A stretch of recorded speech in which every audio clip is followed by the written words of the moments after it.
you very much, Jacobo, for a very nice and kind introduction. And thank you for inviting me. I really enjoy hearing about this fresh research ideas that are presented here. It's very interesting to see where our discipline, management accounting, because you, as PhD students, are kind of setting the tone for the next years and what will be the topic. So it's really a great pleasure for me being here, and I'm also happy that I got the chance to talk today a bit about something that is very close to my heart, as already mentioned, and this is the levers of control. So I'm talking today, as was mentioned, about management controls, right? And so I will still try to maybe make some references also to other topics that might be more closer to what some of you do. And of course, if there are any questions that was already mentioned, please just interrupt me, because that's not a lecture, right? I don't want to talk here for 45 minutes nonstop and everyone gets bored. So let's have a discussion. That's how I would like to. Why levers of control? So if some of you have, who has already heard about levers of control? That way. Okay, some usual suspects. Okay, so it's good to have some experts here in the levers of control. So I'm interested in your views, but I'm also, of course, interested in the view of people who haven't been in touch with this framework, because I think this could help us also to improve this area. So I also have a few slides about what it is, so that's to get everyone on the same page. Let me say that when we talk about levers of control, we talk actually about something that's 30 years old, right? So 1995, this framework was set up, right? So one question might be, why do we still care about that? And I hope that after the presentation, you will see that there are at least a few good reasons to still care about levers of. I actually started caring about them during my PhD. So when I was exactly as you, sitting in doctoral colloquia and trying to figure out what I'm going to do with this PhD time, right? And what I actually cared about is behavior of people in organizations. I wanted to understand, why do we behave when we're in an organization in a certain way? How are we steered by management to behave in a certain way?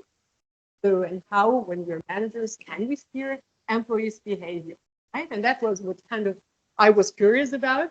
And of course, when I hear myself saying it like that, I feel like, okay, steering behavior of employee, that doesn't sound so good. This sounds very instrumental. This sounds like, okay, like we want to make the company more profitable, and we want you to squeeze out of yourself all your life energy to make sure that the company becomes more profitable. And I didn't like this idea, so I was in search for something that, yes, is about management control, steering the behavior of employees in the organization, but something that also took care about different types of goals, goals that even might seem contradicting, like predictable goal achievement on the one hand, because yes, that's what firms are there, but also maybe innovation, right?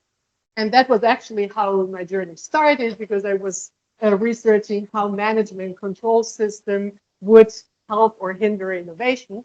And that brought me to this framework, to the levers of control, because this framework is really open to this broad view of how we steer a company.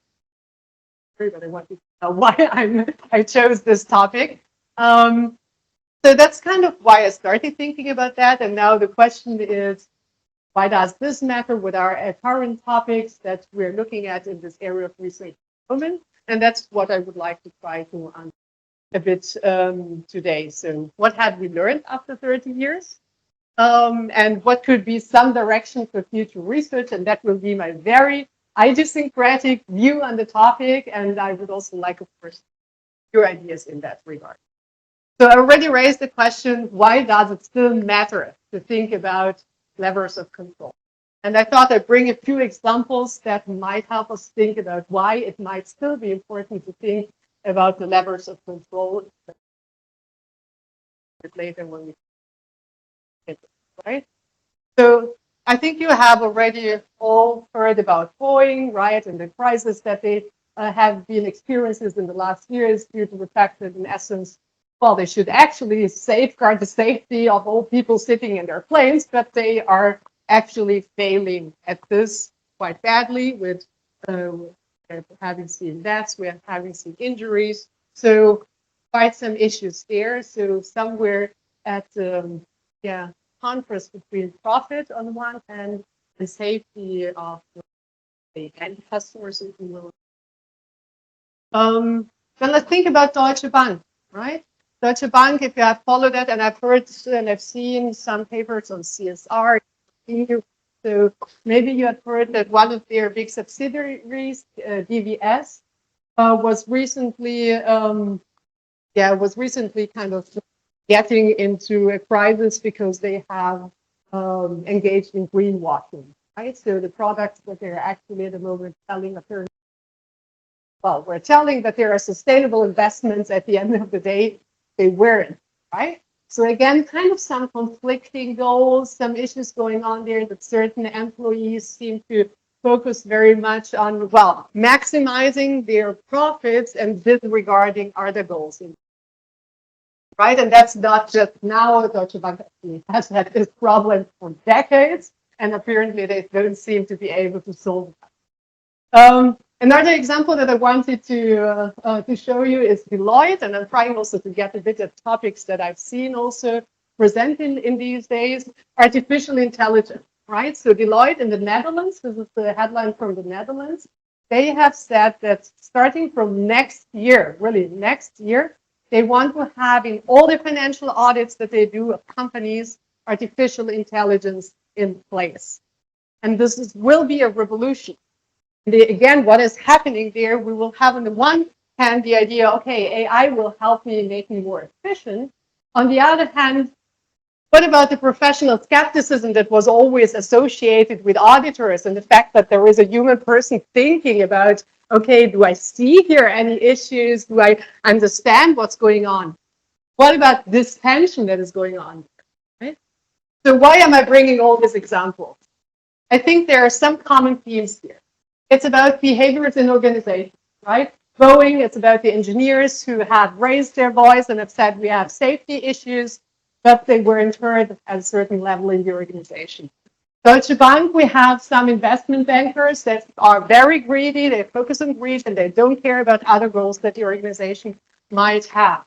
And Deloitte, we have now auditors, and I have a research project that just recently started on that topic. We have auditors that really struggle with the fact that on the one hand now, they seem to be replaced partially at least, and on the other hand, they still will sign their audits, right? So there will still be a human person signing the audit. So it's still about behaviors in the organization and how do we behave as employees. How does it work across different, this should be actually levels. Why do I see always those things when I present it? I don't know. So across different levels of the organization, right? So if we think about these goals, right, it's also important to keep in mind that they trickle down through the organization and they have to be reflected through the organization. And we see really the issue of conflicting goals, right? CSR versus financial issues, efficiency versus quality of the service, and so on. And if I think of those themes, these are themes that actually are captured by the levers of control framework. So to me, this is still, although it's 30 years after it has been discussed for the first time, it's still a very relevant framework that has a broad applicability to different topics. And also to topics that I've heard a bit today about, for example, CSR and how it matches to financial goals that the organization has. And so to get back a bit to the basics, this is Robert Simons. This is the guy who in 1995 came up with this idea of the levers of control. He is now an emeritus professor at Harvard. He still sells extremely efficiently and effectively his MBA programs. So if you want, you can Google him. He has also nice online courses that are free that you can follow. So he has always been quite an inspiring person in terms of let's say, management controls, but also broader, let's say, management approaches. And he brought this book, Levers of Controls, How Managers Use Innovative Controls to Drive Strategic Renewal. And the cool thing is he brought this book based on a number of case studies he did actually in practice to understand actually how do managers steers the behavior of employees. He defines management control systems as the formal, information-based routines and procedures that managers use to maintain or alter patterns in organizational activities. One sentence, very boring, right? What is interesting about that? If we compare, and no worries, I'm not here going through 15 frameworks, but just if I mentally compare his framework with previous frameworks on management controls. He was very strong in bringing the behavior in the focus, right? What we did before, for those who are not in management, accounting, management control, we were very much, well, accounting heavy. So we used a lot of, okay, there is a financial incentive system, so there is the stick, and then something at the end will happen, and maybe we will have a carrot, and then something positive will also happen. But that was largely how we thought for a long time about, well, management controls. But a broader view of how does actually behavior evolve in the organization was something that Robert Simons definitely brought in. It is something that, so his framework is relevant across different levels of the organization. So it was designed for top management, but we have seen a lot of research now showing how actually management controls and especially the levers work across different levels of the organization. What is particularly interesting is also that generally management control systems are seen as what they need to implement strategy, right? So that's also how I guess we all teach it at the beginning in the bachelor courses, that we say, okay, you have a strategy, and now do you have to think about how to make sure that the employees actually implement this strategy, right?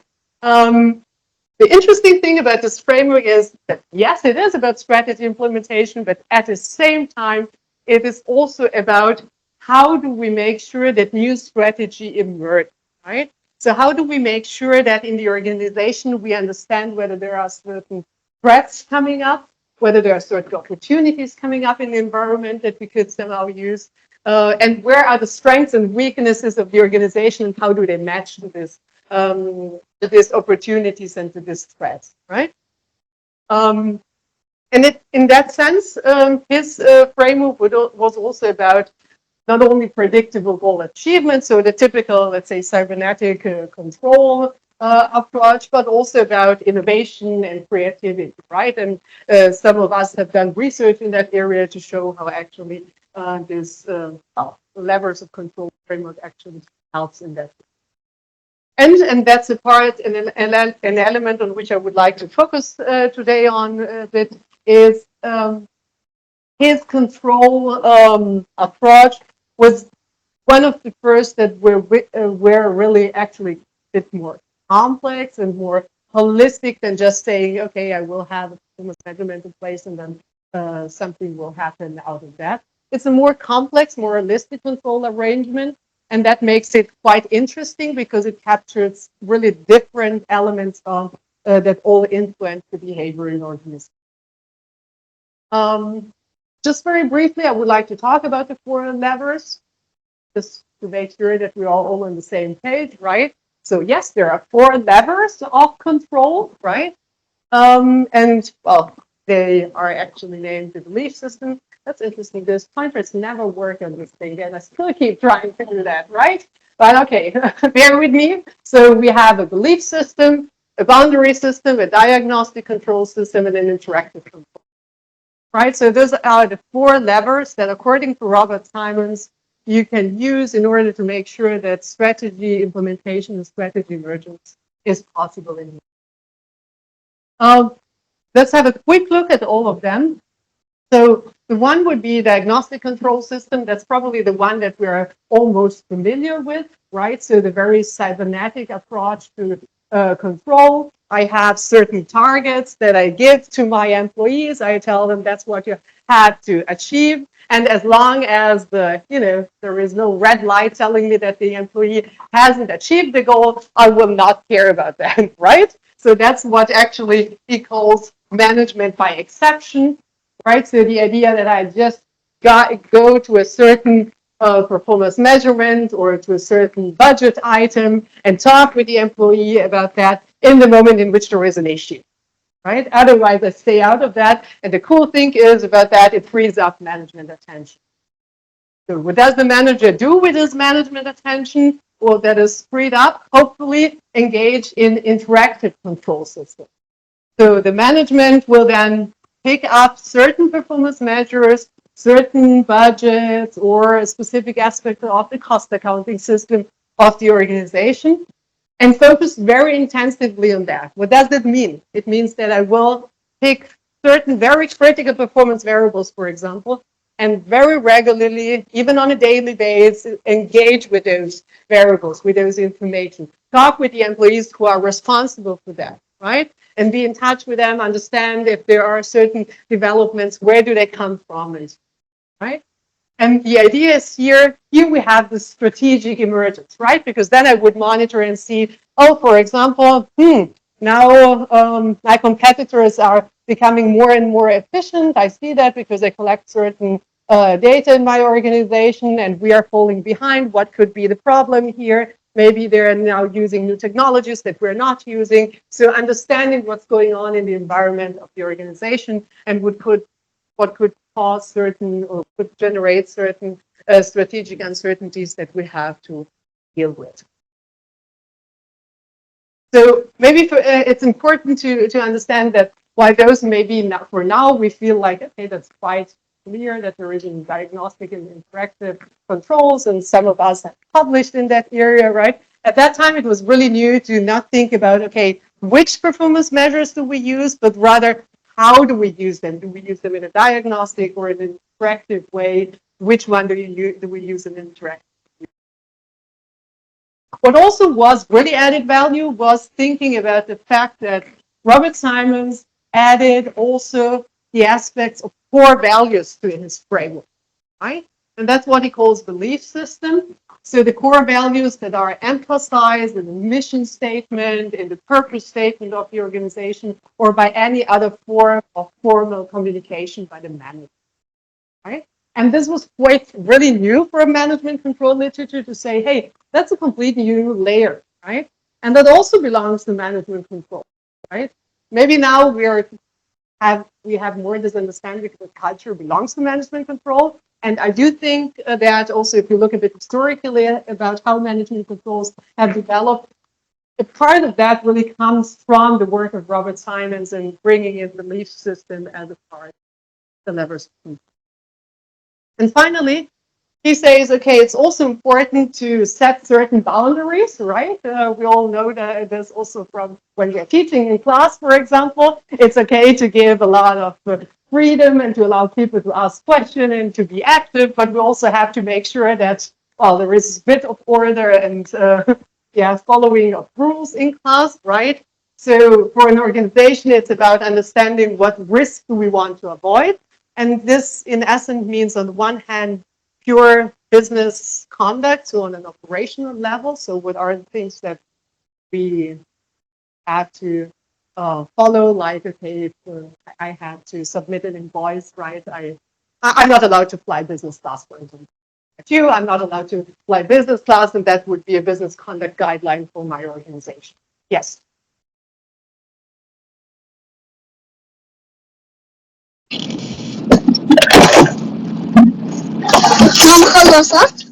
This is an interesting question because following his framework, actually, there are certain risks that kind of it's important to monitor.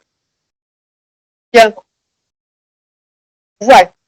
That are threatening your business or the strategy of the organization. Then you have to avoid them. But I think you can never fully avoid risks, and that's why he says, okay, but keep in mind also to monitor certain, let's say, strategic uncertainties in the organization with the interactive control system, because then I would see, is there something happening where at a certain point I will have to go in practice and see, okay, what can I change about that, right?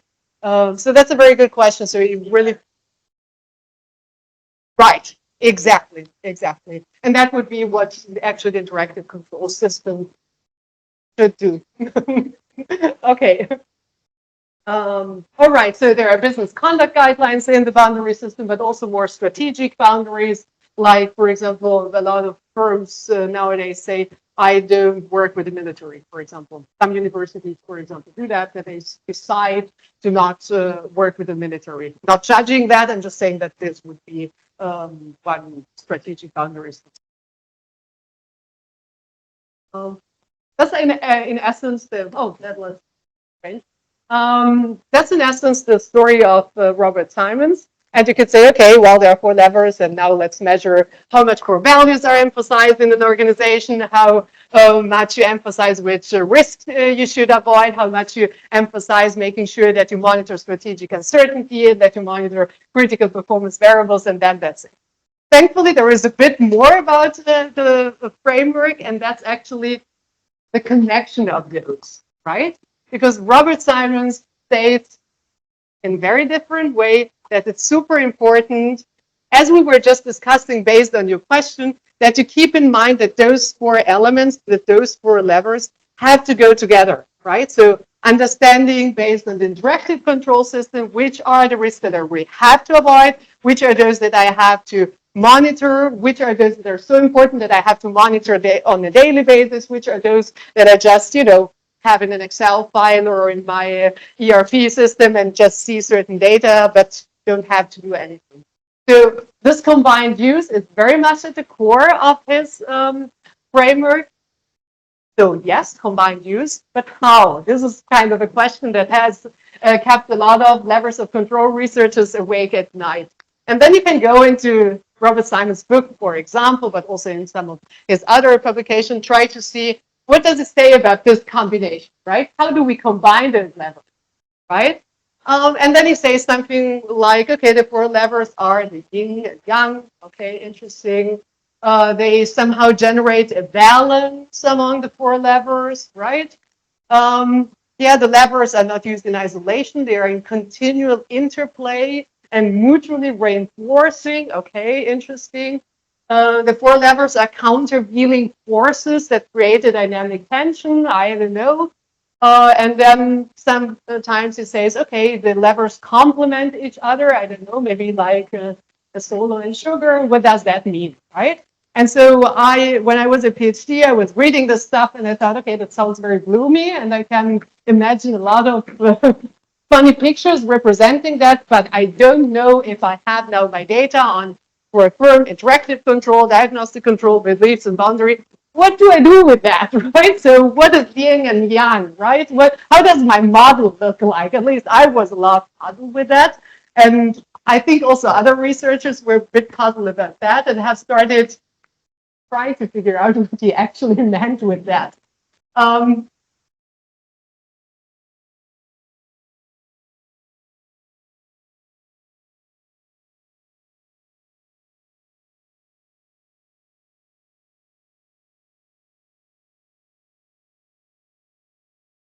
So in essence, what at least as a researcher we have done, I think we have tried to collect data on that and then try to make sense about what actually does industry do, right? Do they combine the levers in a certain way? Are they really coupled together? What is going on there? So that's, I think, the empirical approach that we have had.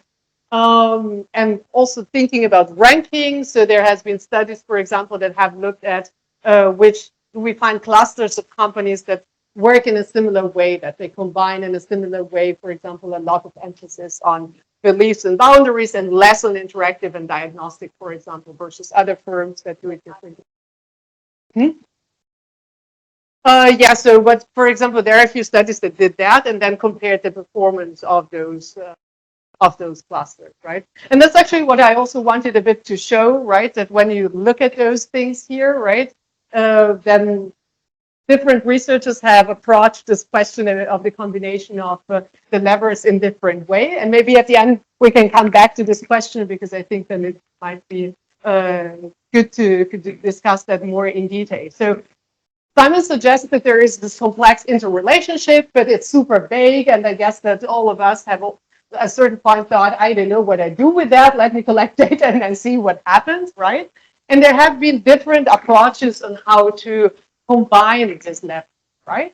And I want to make sure that now I'm presenting a bit these different approaches from the lens of the levers of control research. I will quickly talk about those approaches here, right? And for those of you who are somehow thinking about constructs like management control systems, just insert your own variables there, right, mentally, because I think that this is a topic that is not only relevant to the levers of control, but also to different approaches. And also if you're thinking about something completely different, value-based management, for example, I assume that it also, if you think about value-based management sophistication, right, there are also some sub-dimension of that. I think value-based management, to me, it's about a certain culture. It's about also a certain, well, identifying value drivers of the organization and so on. And so how do these different dimensions go together, right? That's also something that you can think about when you see these different options of modeling. So combined use of the levers, what has been done, it started with looking at individual levers, right? So saying, okay, I care only about one lever, and ended with very complex system where we wanted really to capture the joint use of these levers and what this joint use makes with performance, for example, other important, right? And I would like to have a quick overview of those and then see what we can learn from these different approaches. So if you're thinking about individual levers, well, in essence, what you do is to say, either I'm curious about a certain antecedent and how this drives a certain lever, or I'm curious about a certain lever and how this results in a certain outcome, right? All what the other dashed things, you can have them in the model, but you don't have them in the model, right? And so the idea there is, if I look at an individual lever, I want to generate insights from either one control lever or multiple control levers and examine them as isolated control. So you have a very specific research question about a part of the model. One example that you might all have seen at a certain point, right?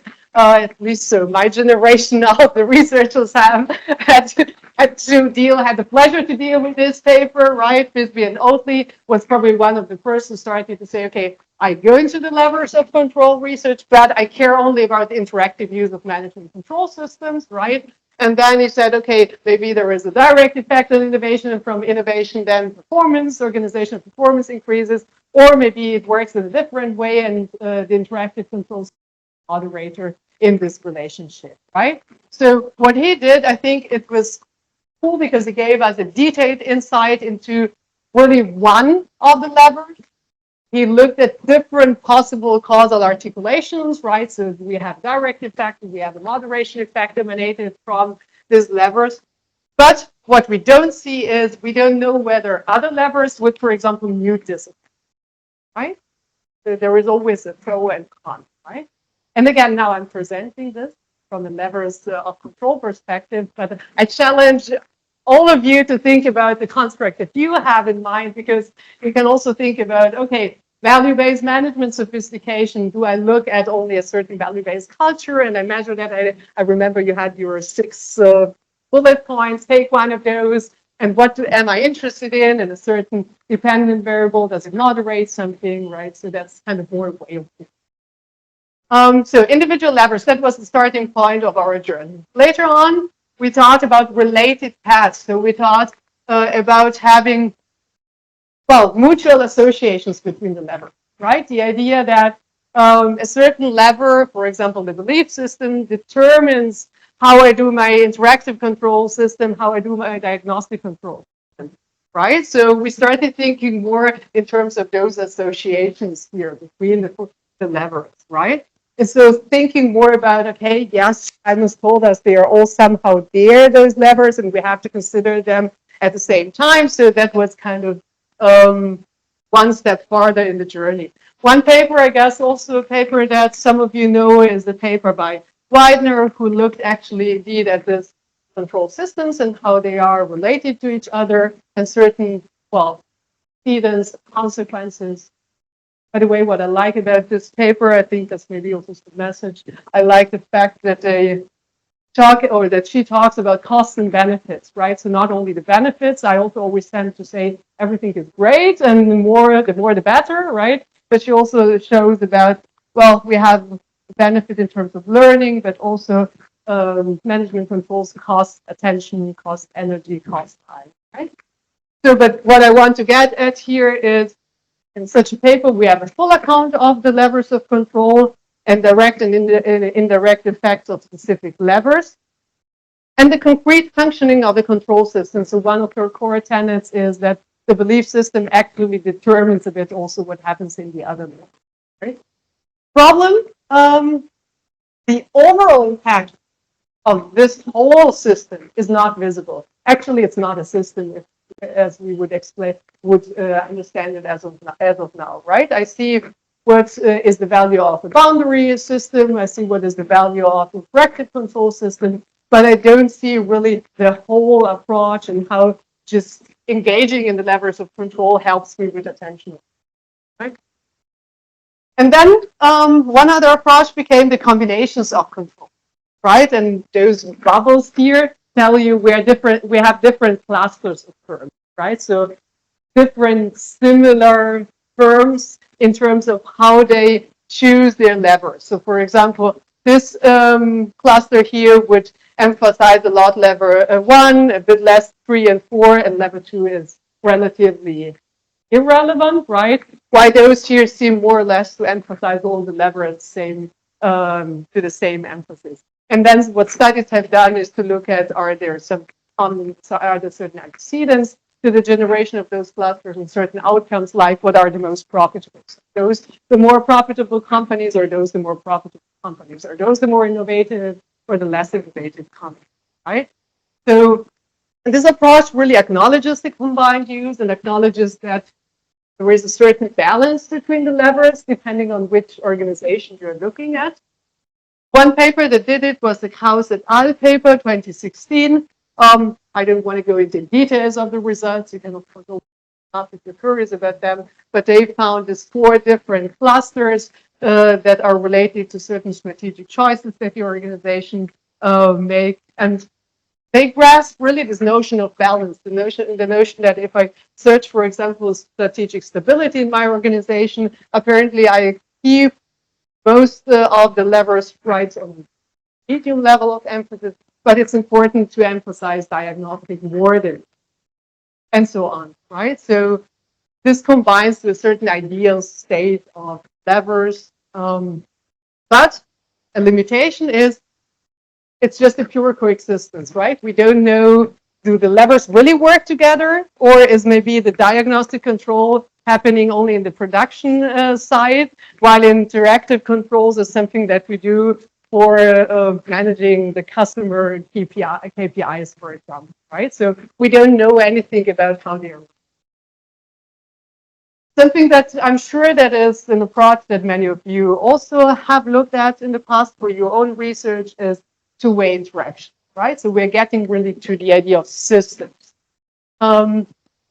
Production or payoff function, that's the way as they have been called, and it looks at the pairwise interaction of two controls. So the idea is that the effect that lever 1 has on the outcome variable, for example, depends on how much I do of lever 2, right? So for example, having an interactive control system will generate a better outcome if I accompany that with a strong emphasis on diagnostic, right? And the person who has worked on that was, for example, Henri, right? He coined this term, or took this term actually from Simons, and said, this interaction term, I call it dynamic tension. I still don't know why this is the case, but apparently that's something that EOS reviewers liked. So, okay, let's call it dynamic tension. In the essence, it's an interaction term of these two levers.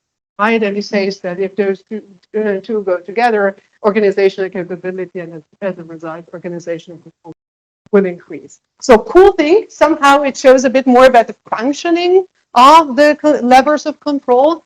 At the same time, it's still an incomplete system, right? Because we still are missing the other two levels, right? Yes.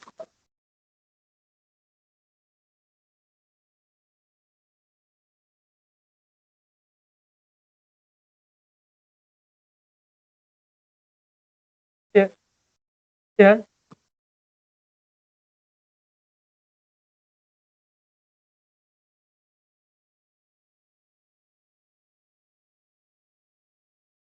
Right. Yeah, that's a good question. I don't know the answer to that, but that's something that is puzzling about that, right? So yeah, yeah, yeah, yeah. Right, right. So that's kind of interesting, and that's something that indeed is not explained by those models. Yeah, yeah, yeah. Very good point. Um, and then, and I'm almost done with those models, I promise. Right.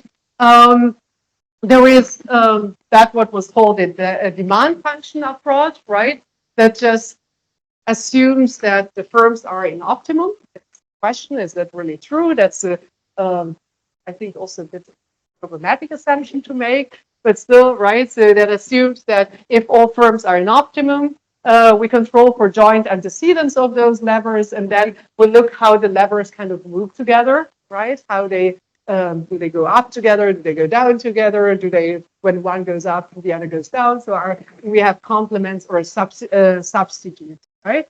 And so if the levers move together, so if they are in essence positively correlated after controlling for the antecedents, then we would argue that there is a complementarity among them. One study that has done this is the Heinrich et al. Study that really looked at this joint adoption of the levers. Problem, again, we look only at pairwise associations, right? So we don't know really how they really go together as a whole, right? And this is then solved by the next and last approaches that I want to show, that would be then second order. Yeah. Yeah.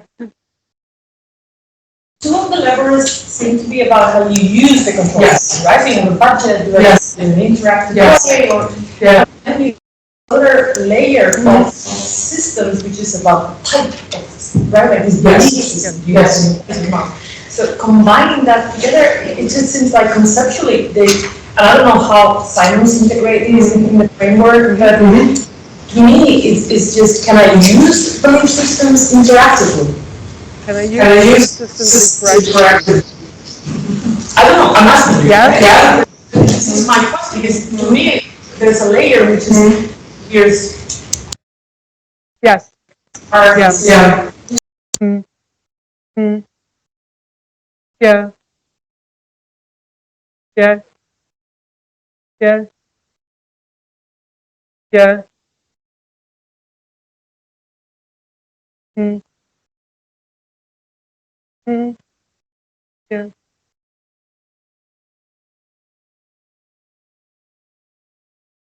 I don't know. No. It's definitely not a stupid question.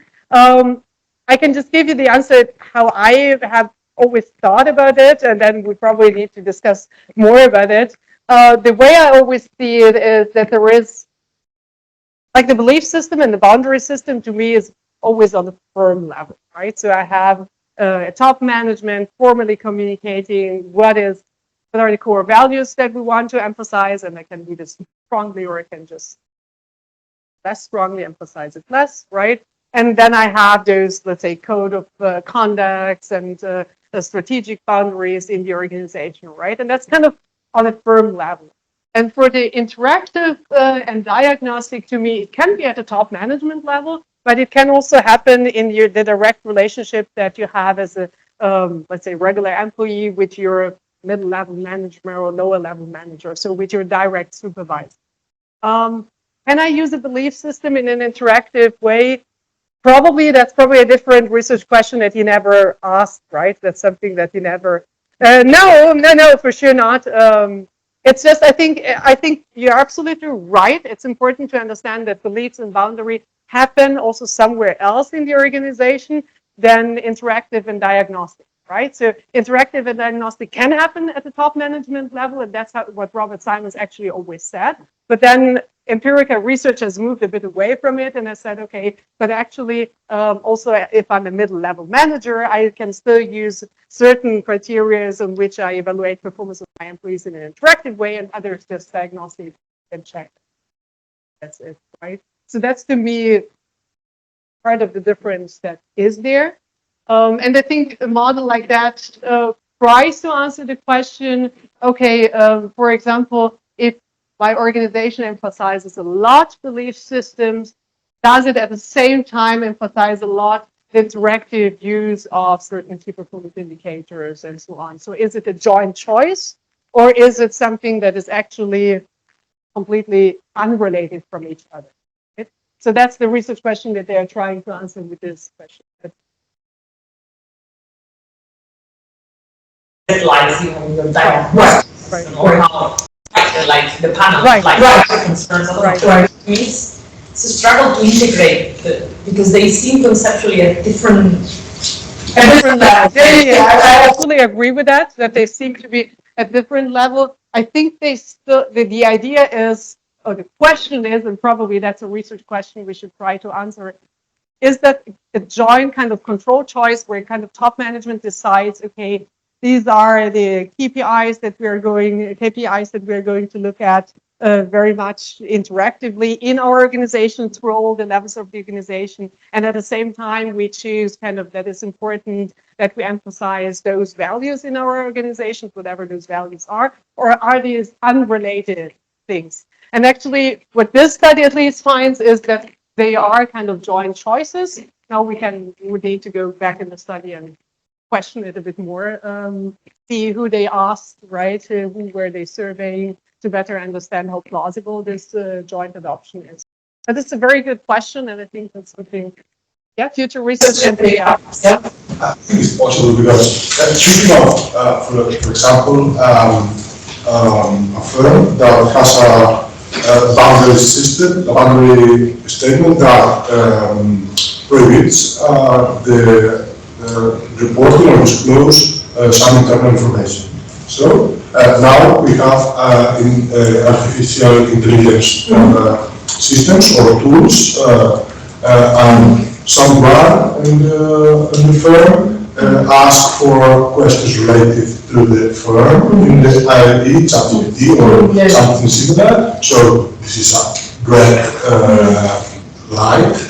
So we have to rethink the boundary system. So can we use now artificial intelligence systems or not? So this is a boundary. Yes. We cannot. If I have to use artificial intelligence, I have to put my data in the system. So this probably drives the interactive use to resolve this strategic uncertainty. So I think it's plausible to interrelate. That's also what research generally finds, right? That there are certain associations between them. Yeah. Okay. Right.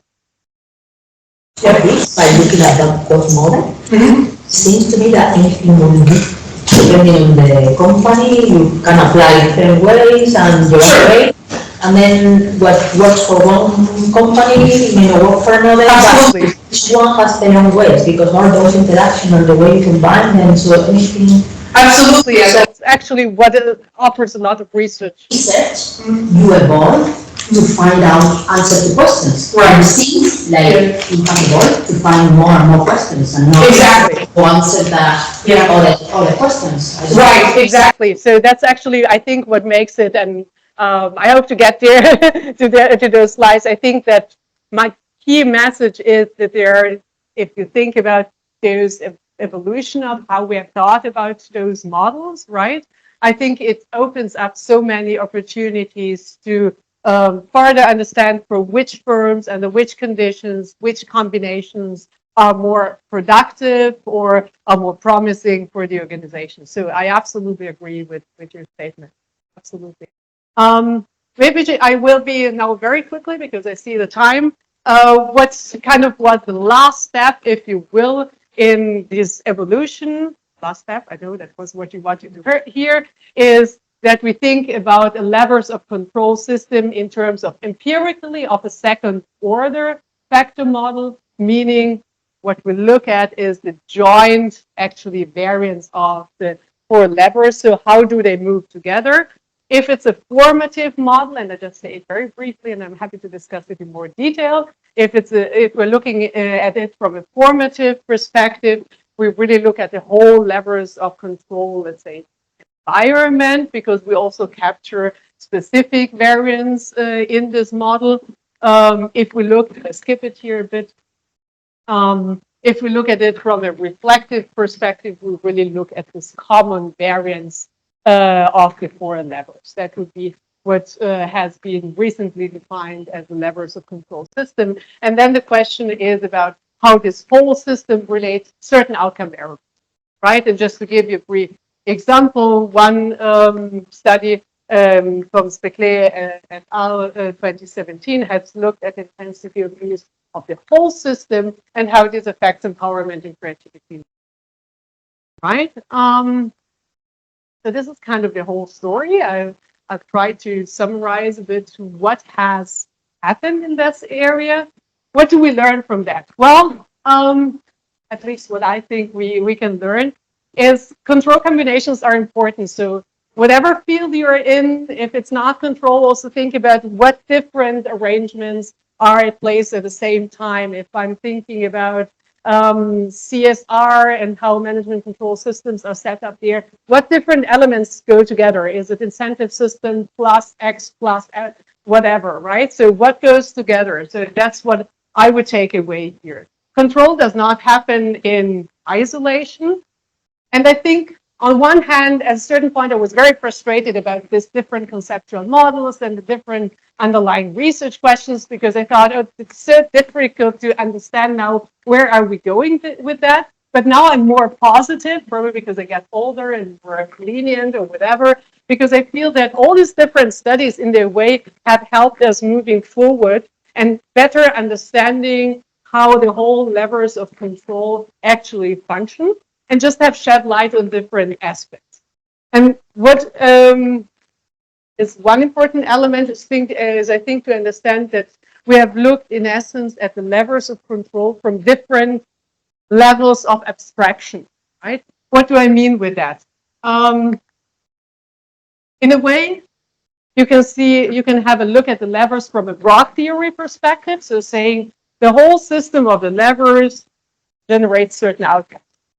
Higher performance, higher financial performance, higher CSR performance, whatever you want to measure as an outcome.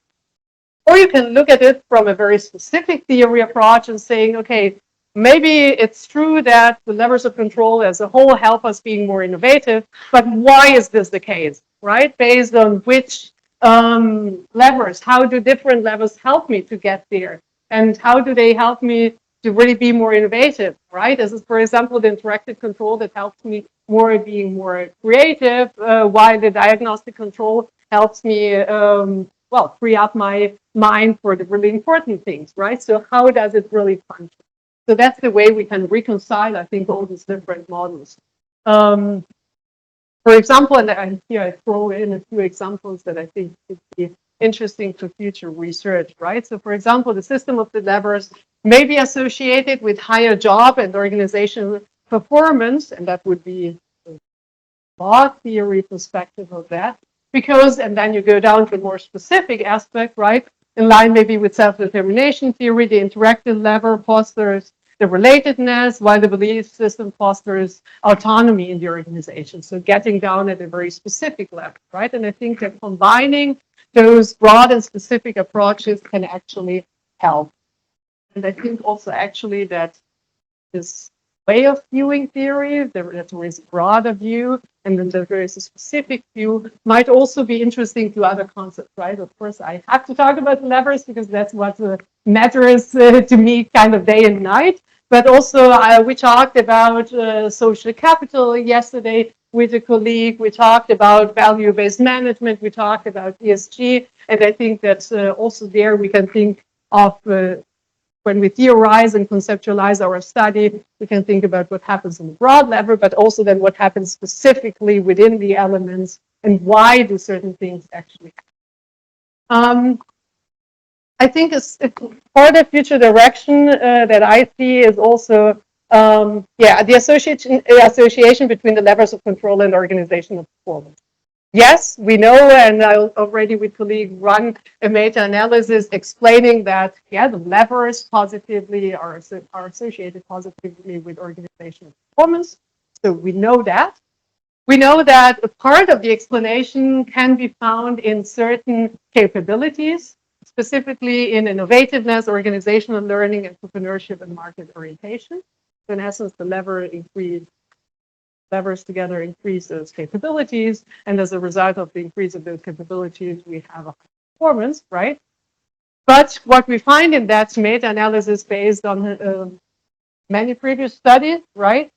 We find that there is still a part of this association which is not explained by those mediating variables. So there must be either other capabilities or other theories beyond the research-based view that explain this association. Might be, for example, role theory, right? So how do the levers actually help us have more role clarity, reduce role stress, reduce role conflict? Right? It might be something related to social exchange theory and information overload literature. On one hand, the levers might increase job performance, maybe because interactive control enhanced perceived organizational support and therefore job effort, while the boundary control reduces counterproductive work behaviors. But at the same time, it might be that the levers decrease job performance, for example, because interactive controls give me so many informations that at a certain point I'm so overloaded that I don't care anymore about anything in my job. So what is happening between the levers and performance actually? I think there is still a load of research questions that are open there, and we are by far not yet there to have completely answered this question, right? We have answered certain questions, but not. And a further aspect is the content of levers of control. That has puzzled me for years, that we have had a lot of studies that just measure something like my company emphasizes a lot our core value. Okay, that's the belief system. And what is it? My top management takes a lot of care about, on a daily basis, about the key performance indicators of my firm. Okay, and then we said, okay, and then the firm becomes more innovative. Why actually? So what core values do we have? Maybe our core value is stability. We don't want to change, right? And then still we get more innovativeness. We can be more nuanced there. So understanding what core values, what KPIs, what budgets are we actually looking at? And I think this offers ample opportunities for research. And what happens if different contents are combined in the lever, right? We talked about ESG. We'll talk also tomorrow about ESG, right? First, if I think it from a levers of control perspective, well, then probably I will ask about how important is sustainability as a core value for the organization. How important is it in the KPIs? But what happens with other content? Financial performance will remain important. So how do they go together, right? Profitability will still be important in the KPIs, right? So what happens if we have these two types of content going together in different levels or in the same level? When is there complementarity? When is there substitution? Does at a certain point cognitive dissonance arise, right? And there are many possible ways to apply that.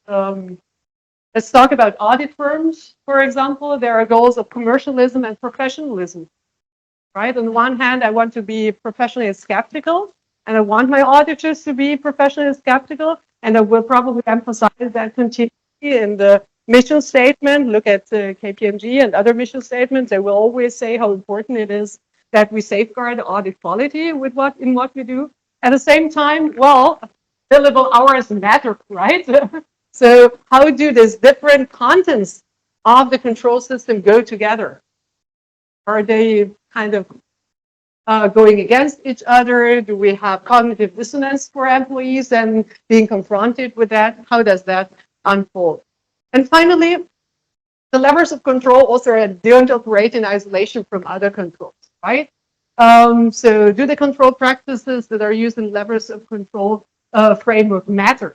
First question, right? So for example, are we asking about performance measures? Are we asking about budgets? Are we asking about the way in which cost accounting system is used in our organization? What budgets are we thinking of, right? Is it just the production budget? Is it, what kind of budget are we looking at, right? We're very unspecific so far, I feel, in our research, and I'm guilty of that too, right? So, but I think we can become more specific there. How is the effect of combining the levers with other form of control, such as incentives and reward structure or action accountability? How does that go together, right? Because when we talk about KPIs that we look at in the interactive control system, we don't talk a lot about what happens with those KPIs. Are they incentivized or not? Do we just look at them? What rewards follow from them? And finally, also, what about other informal? Right? Because levers of control is just informal management. How does it go together with peer monitoring? Sorry, what we already talked about today, right? Functioning plan control. So, concluding remark, I will be very quickly. The important statement that I want to make is I think there are a lot of opportunities for a lot of researchers to draw on what we have learned from the levers of control research and find new interesting research questions that try to answer together. That's it. Thank you very much.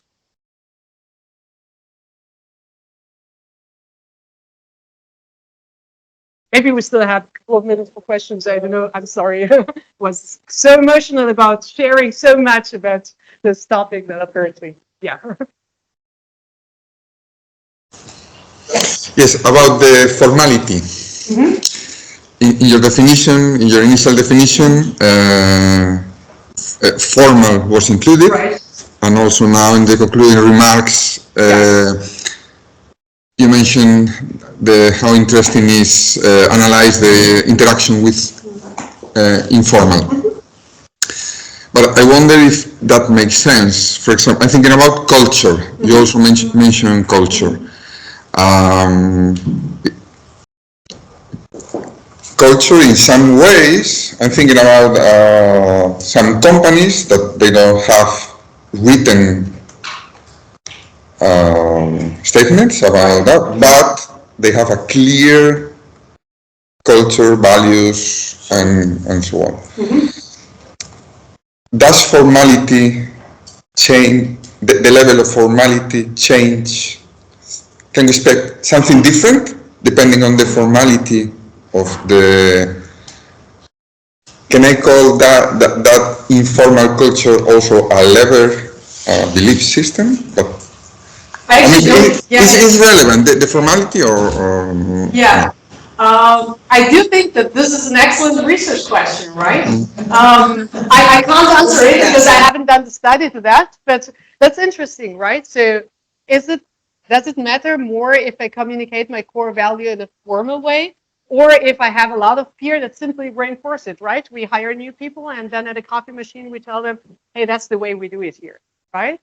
I guess that we would find some indication probably that the informal part even matters more, but then it depends for what, right? For what type of values are we thinking? There might be certain values that are better conveyable at a coffee machine, right? But there are maybe also certain values where it's important that people read the mission statement and sign the mission.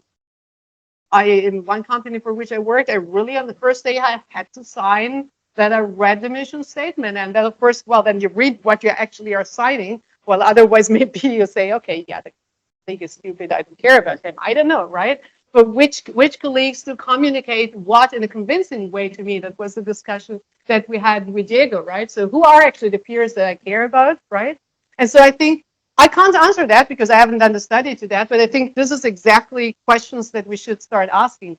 Because of course, setting up a mission statement for some companies means a lot of meeting, a lot of writing down stuff, right? And maybe it's easier to say, okay, we just make sure that everyone knows here what's it's going on in the organization. Maybe it's less costly to have just peers, you know, sanctioning or encouraging certain behaviors, right? Yeah, and then that's also a question: what is more costly? What is less costly in the short term and long run? So, an excellent question to spread with our PhD students. Yeah. And this leads to my next question. Okay. The levels in small, very small companies or in startups, for example, is makes sense. For example, talking about interactive use in a startup with a funding team of 5 members, and that's it. Yeah. So I mean, you did, I think, also research in that area, right? So how do certain early firms adapt which control system? Which do they adopt when? Right. And I think indeed what we know a bit from some studies, and I would have to go back to the research you did and others, is that indeed the combination of the levers that are used are really different depending on, are you an early stage company versus a quite developed company? Are you a smaller company versus a more developed company, right? And that makes me think about this cluster studies, right? That cluster different companies based on the choices that they make in terms of how to emphasize different controls. So generally, I would say that's also what kind of Simon suggests, that those levers are all kind of in a way important. Then the way will be also, how do we actually do that, right? And then that's probably a different layer again, right? So I can do an interactive control with 2 KPIs, right? And every week on Monday we meet and say, okay, what matters to us is customer retention and I don't know, whatever our employee satisfaction. And that's the 2 things we look at. If I'm Siemens, I probably look at a dashboard that looks much more complicated every month, right? So is that a different intensity? I would say no. It's probably a different level of sophistication. And maybe that's another layer to look at. Yeah. So I think it's good that we find so many questions that are non-answered, so that I hope that someone can pick up something for future projects, right? I'm taking away time from PhD students, so we should stop here. Thank you very much. I appreciate it. Thank you.